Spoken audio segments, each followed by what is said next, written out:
Hey, what's up everybody? Welcome back to the channel. Hope everybody's doing good. It's summer. The summer grind is here. If you've been out on the water, you know it's summer. It's been hot. Your job takes you outside a lot. Man, the last week or so, it's like been really hot here.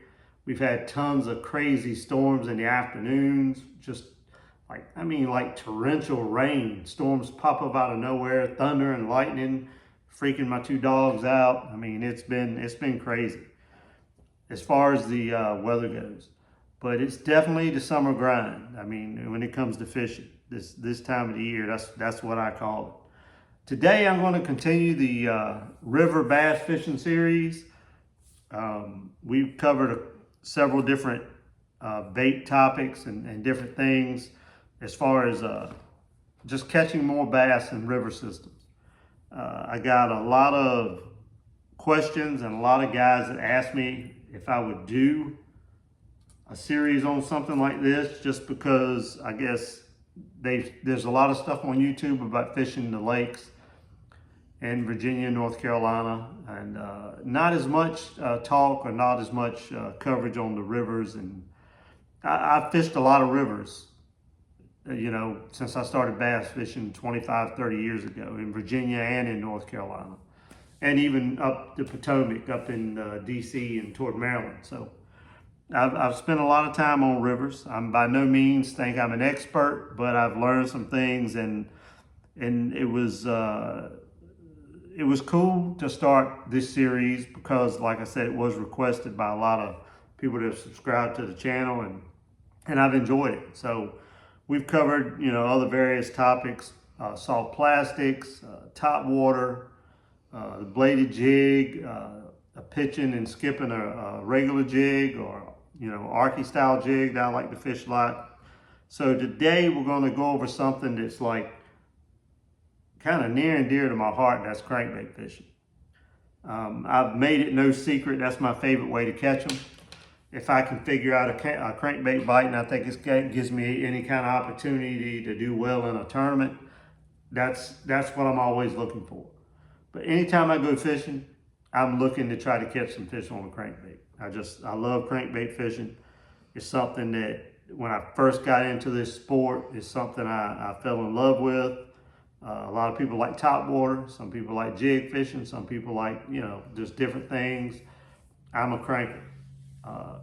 When it comes to crankbait fishing, whether it's a river or a reservoir, I've always got 4 setups. I've always got, you know, now the depth may change because of the river, and the colors may change. Some of the baits are different. So I'm just going to be focusing on the river stuff. When I say 4 setups, this is what I mean. Depth is a big deal when you're cranking. And it's no different in the river than it is in whether you're fishing the Chowan River, Roanoke River, Neuse River, Chickahominy River, James River, or whether you're fishing, you know, Bugs Island, Lake Gaston. Depth change is a big deal. Hold on a second. I like to have all my bases covered. Most time when I'm fishing in a river, I'm cranking anywhere from just below the surface to 6 feet. 90% of the fish I catch cranking in a river are going to be between 0 to 6 feet. I usually got a setup 0 to 2 foot. I usually got another setup 2 to 4 foot. And then I'll have a third one 4 to 6 foot. I'll usually have a fourth one with a bigger bait, a bigger size crankbait, or maybe something that dives a little bit deeper, especially this time of the year in the summer. I just like to have all the water depths covered that I feel like I could possibly get a strike, that I could catch a fish. It's going to be varied by cover, whether it's laydowns, stumps, ditches, a weed line, any of that stuff, docks, riprap, whatever it may be. A lot of the rivers that I fish, and a lot of the rivers in Virginia and North Carolina, I don't see, me personally, haven't seen a lot of riprap. Most of the cover is wood cover. When you're talking about hard cover, it's wood cover. There's some rock, but there's a lot of laydowns, a lot of stumps, a lot of brush piles, just a lot of old wood that's accumulated over the years in these rivers. That's my initial thing is I want 4 setups. Let's talk about my rod and reel. I've talked about this a bunch of times, several times, different videos. Bass Pro Shops crank and stick, I got 4 of these. 3 of the newer ones, 1 of the older ones. I crank with this Cast King Royal Legend reel.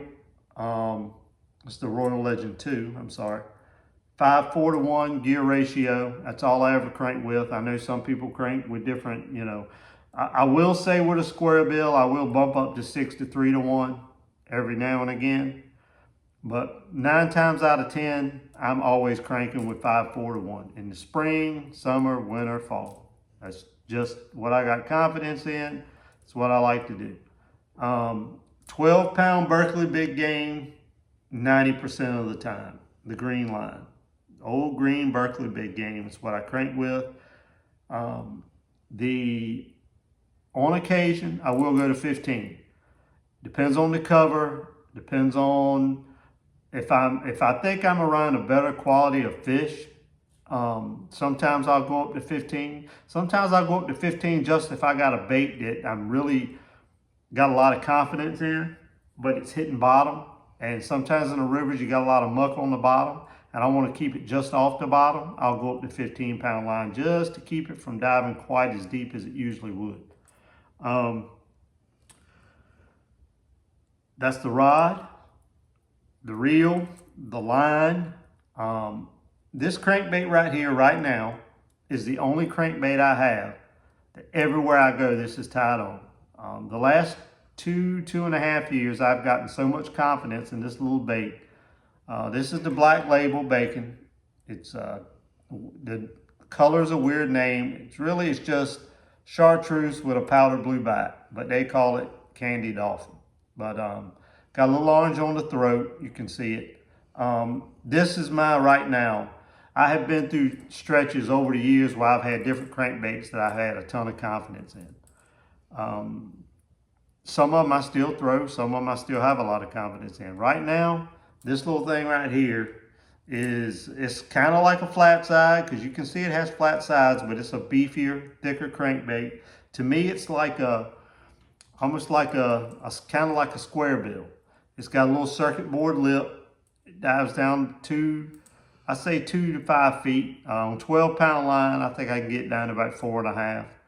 This color has worked everywhere. It works in the rivers, it works in the lakes. This is the one crankbait that never comes off. It stays on this rod, this reel all the time, 12-pound Berkeley big game.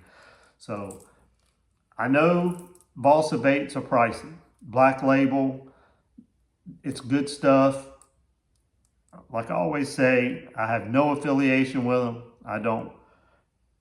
You guys know that if you've watched any of my videos, I have to have confidence in something to spend the amount of money. These things are anywhere between 17, 20 bucks a pop. That's kind of pricey for a crankbait. To me, it is. I wouldn't be buying them if they didn't work, and they work for me. Since we're talking about Black Label, I'm going to show you a few other baits that they make that I throw a lot in the rivers. Before I get into that, let me say this. I throw a lot of balsa. One, because over the last several years, I've noticed I seem to have more luck with non-rattling crankbaits than I do rattling crankbaits. That doesn't mean I don't occasionally switch it up, because I do. But non-rattling silent crankbaits is what I have been really throwing a lot more of the last several years. Again, that's the Black Label Bacon. I got one 7-foot cranking stick that I'll throw if I throw in something, a deeper diver or a bigger plug. The other ones are 6.5 foot. These are the other Black Label baits. This is the Wreck Junior. It's a good little crankbait. Throw this a lot in the river. And this little crankbait with the little penny lip is called the Rumble. That color is called Slick. Does good for me in the river. Brown back, black sides, pearl and chartreuse belly, and this is Citrus Shad. It's just blue on top, a little white, and chartreuse on the belly. Both of these baits, the Wreck Junior and the Rumble, dive to about 3 foot. So they're usually one of the baits that's going to be on that setup I have from 2 to 4 foot.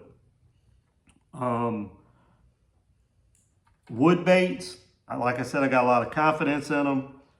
I throw some Rapalas too. I'm going to show you those. I try to stay silent with my crankbaits, and that's always the first thing I go to is a silent bait. My colors are usually, you're going to see the colors as I go through different baits here. Shad colors, bluegill, maybe a few with perch color to it. But in a river system, I'm looking for small bait fish, shad colors with a little bit of pop to them, and a lot of chartreuse, blueback, chartreuse, blackback, that kind of thing. I do throw some natural colors, but the baits I'm going to show you now are the baits that right now, especially this time of the year, is what I'm leaning on the most. Everybody knows in the spring you throw I throw a lot of crawl colors, a lot of red, orange, especially early in the year. Right now, I'm going to show you the stuff that I'm throwing in the summer, going into as we go through the summer months before we get into fall. Let's talk about a few more of the real shallow divers, say 0 to 2 foot. Everybody knows this guy right here, I think. This is a Band's Baby 1 Minus. It's a good little extra shallow crankbait. It's good around grass. If you got submerged grass and you got about a foot of water over top the grass, that's always been a good bait on the Potomac. Some of these don't have hooks because I bet got to change the hooks out. This is the little Strike King 1XS, extra shallow. This is what I got second place on the Potomac as a co-angler with this bait on high tide, fishing it over grass. Caught 19 pounds one day on this, and the next day I think I caught about 11 or 12 on it. And this is a little bait Bass Pro Shops makes. This is called the Egg, and it's got a little gold in it. I like a little gold in my crankbait whenever I can find one with some gold in it in the river. It's always been a good color for me. At times I've had success with a gold like rattle trap or a gold rattling bait, shad imitator. But this is called the Egg, and it's got a little gold, a little bluegill color, and it's got a little red on the sides. Those three are real good 0 to 2 foot baits. I showed you the 3 Black Label. Let me show you a few. This is a bait called the Curve Finesse by 6 cents. And this is a 1 to 3 foot bait, but on 12-pound line, it usually only gets down to about 2 foot. This is an awesome little crankbait, and this one does have a rattle in it. I've had a lot of luck in all the rivers. This is a little bluegill, orange and red with the blue on the sides. There's another bluegill. This is more blue, and a little orange on the bottom of that one too.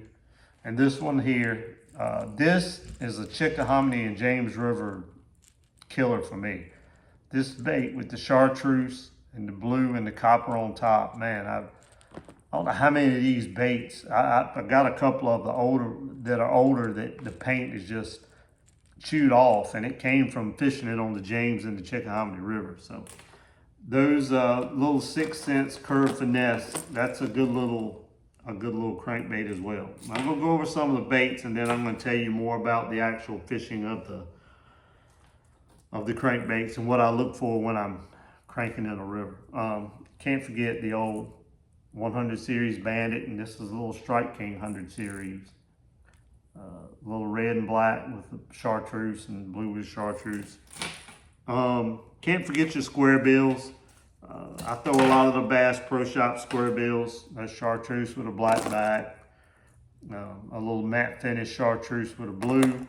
And actually this gold crankbait, it did real well for me at Lake Murray also, at ABA National. But this is a good little river color with the little black on top, on the sides, and the gold. It just gives it a lot of pop in the water. Square bills, throw those a lot. Rapalas. There is a thing in the spring with flat sides. I throw a lot of flat side crankbait in the spring. Rapala makes one, the OG Tiny, that I have found works decent in summertime as well, or when fishing pressure, or when the fish just don't seem to wanna, they just ain't in a biting mood. This little bait, the OG Tiny, on 12-pound line, get down to about 3 foot. Man, I don't know how many bass I've caught in rivers with this thing. That's citrus shad. That's still river brim color. It's a little gold on top, copper and dark green and chartreuse. And this little dude right here, bad shad, with the real dark blue bottom and purple on top and green. Those 3 baits have really done well for me in a river system. It doesn't matter which river you go to, they just work. This is my go-to for 6 foot and deeper, say 4 to 6 foot on a river, and that's the DT6. It's just, you know, it's a staple in cranking, and it's an awesome river bait. This is a Caribbean Shad, and I also have a old school is one of my favorite colors. This is old school, but this is a DT4, and DT4 is another good river crankbait. Now, one thing a lot of people don't realize about DT4, don't know who decided to do this, but a DT4 is the one Rapala that it does have a little rattle in it. It's a one little single BB, you can tell, but DT4 is a good river bait. That's pretty much it with the baits, except for these 2. I told you I like to throw a bigger crankbait in the river every now and then, especially if I got a limit and I'm trying to get a bigger bite. This is a 6 Sense Movement 80X. And this is like a hybrid square bill. It's a little longer. It's got crazy action because of this lip. This thing is like, you feel like you're throwing a bladed jig on steroids with this thing. It's got such a big vibration and a wide wobble to it. That's like a shad, sexy shad color, and this is just a straight up bluegill color. So I'll have one of these tied on if I'm trying to get a bigger bite, if I've got a limit and I'm trying to get a bigger fish. Now, those are my colors and the baits that I lean on the most right now when I'm fishing in a river. Those baits you guys have recommended to me that you guys got a lot of confidence in, and I've tried some of them, and I ain't saying I ain't caught fish on them. This right here is what, right now, if I'm going fishing, if I got a derby or if I'm just going fishing, these baits are what I got tied on. Colors may vary a little, but you can tell a lot of chartreuse, a little gold whenever I can get it, some shad colors, some colors with some pop to them.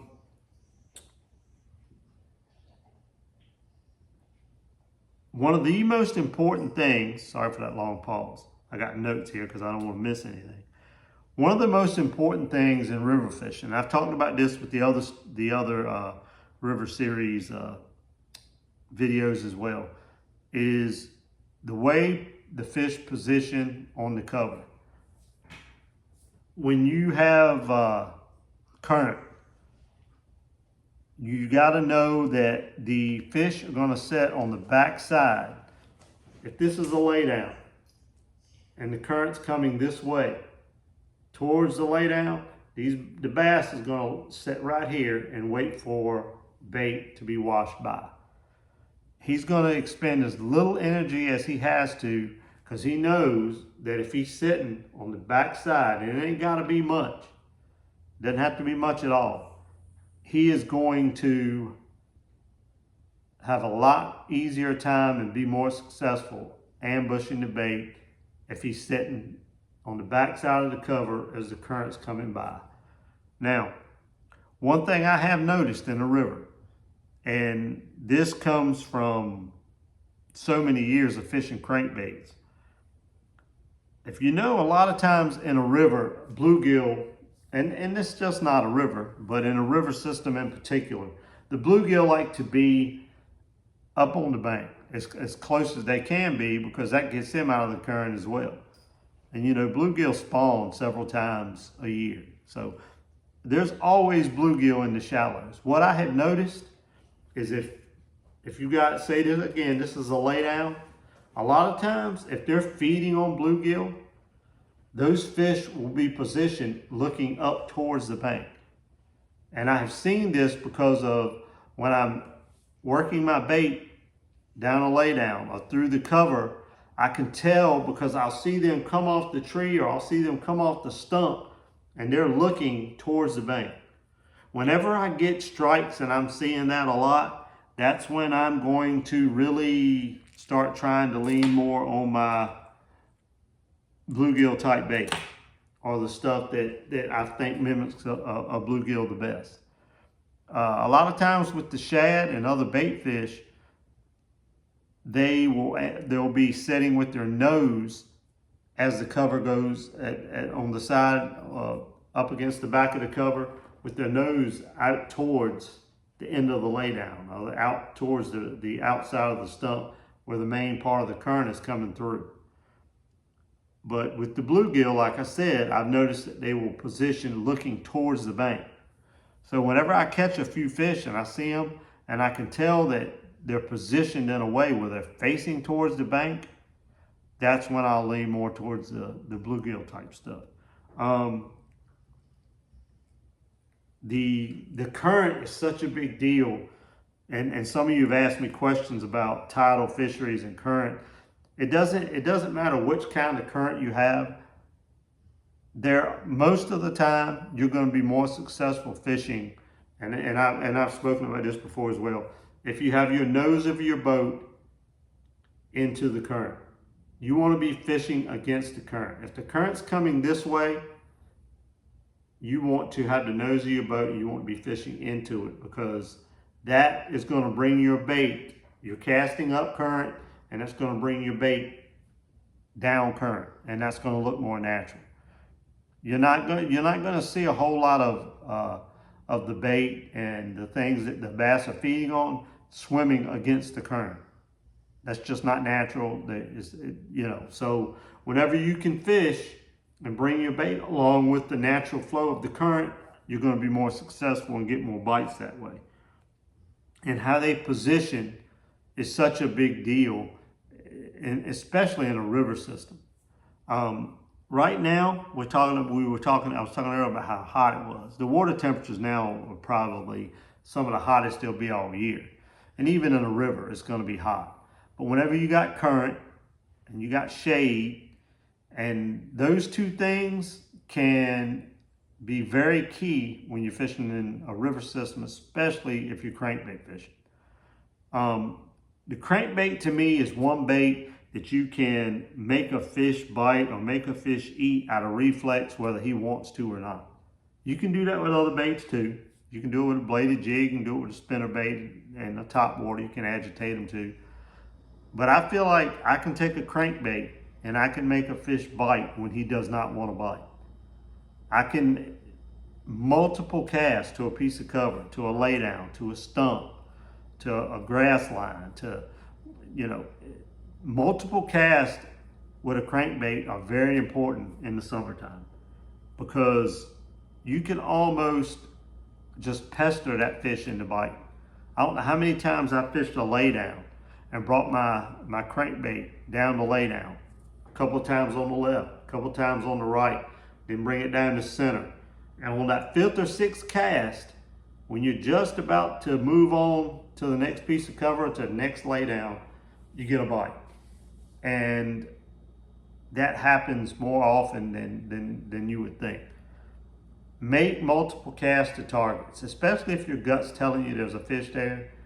Just keep beating on that piece of cover. Just keep putting that crankbait up against that piece of cover. Don't be afraid to get hung up,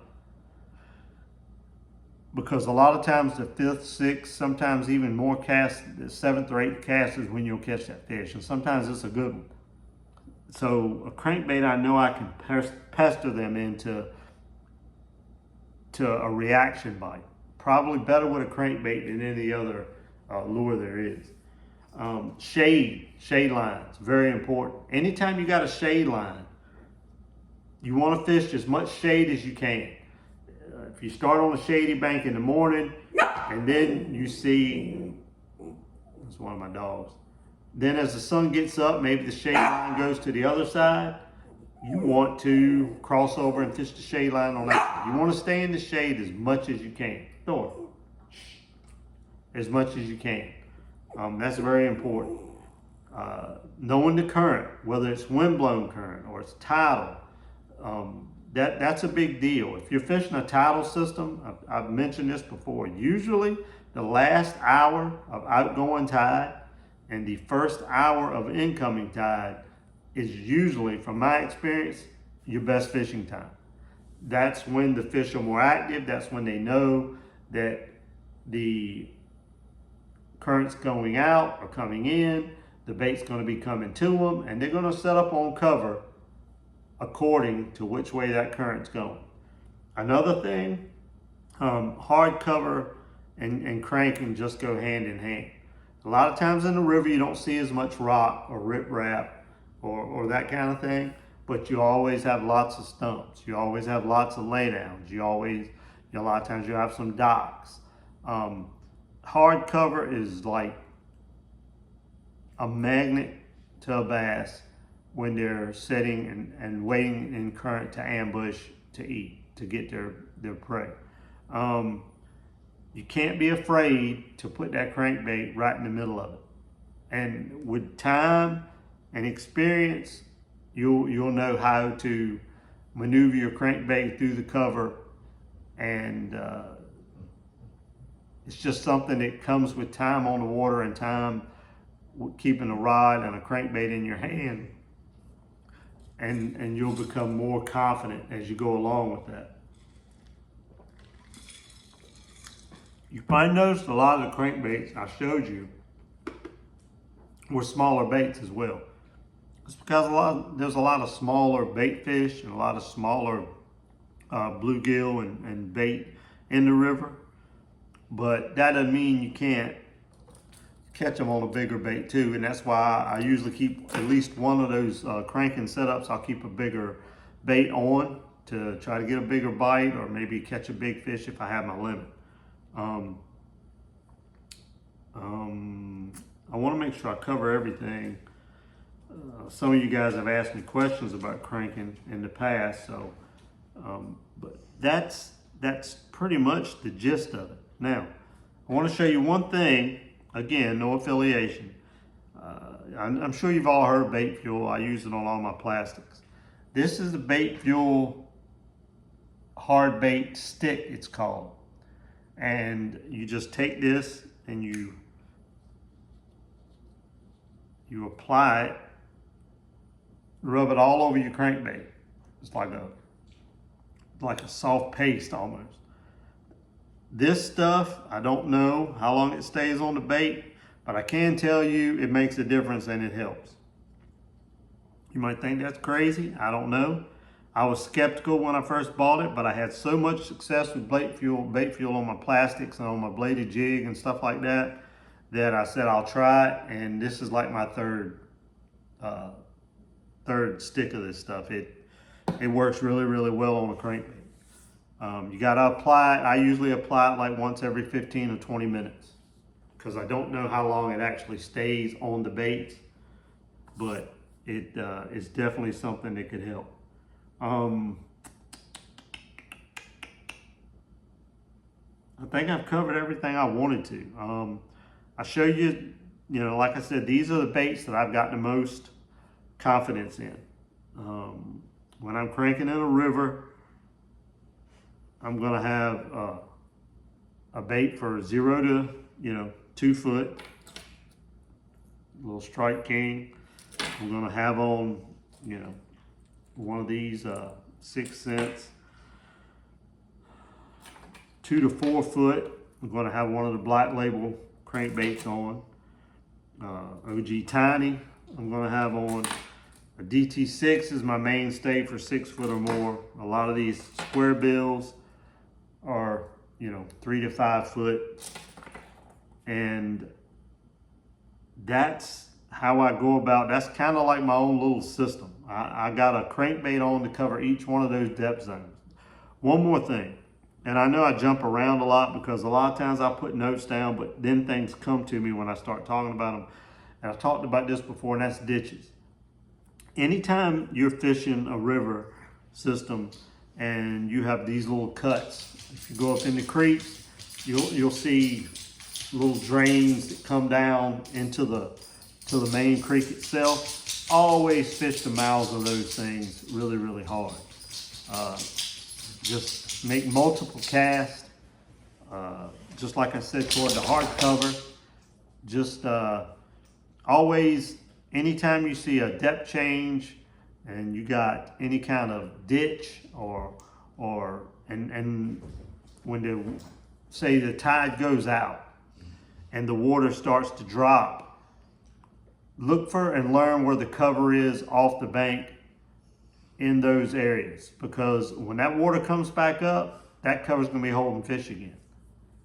When the rivers are whether it be tidal or the wind's pulling the water out, or it's, whatever the case may be, whenever you see the tide low, make mental notes of where the cover is off the bank, because when that water comes back up, then fish are going to hold on that cover. And as it drops, you may have to back up and start fishing more down the center of the creek, or you may have to back off in the main part of the river and use your electronics to find the cover off the bank or find the drop off. And that's something else that's big, is knowing you don't have to have much of a depth change. It could go from 2 foot to 3.5, 4 foot. And sometimes that little difference in depth is where the fish will just be positioned, and you can parallel the bank and keep your bait in the strike zone much longer when you know where those depth changes are, know where that cover is off the bank, especially when your water levels fluctuate a lot and go up and down like they do in the rivers a lot of times. So if you got any questions or comments about any of the baits I've talked about here, just feel free to ask. I hope this is helpful to you. I've got a few more videos I'm going to do in the river series. I just wanted to do kind of show you my thoughts on cranking and how I go about it.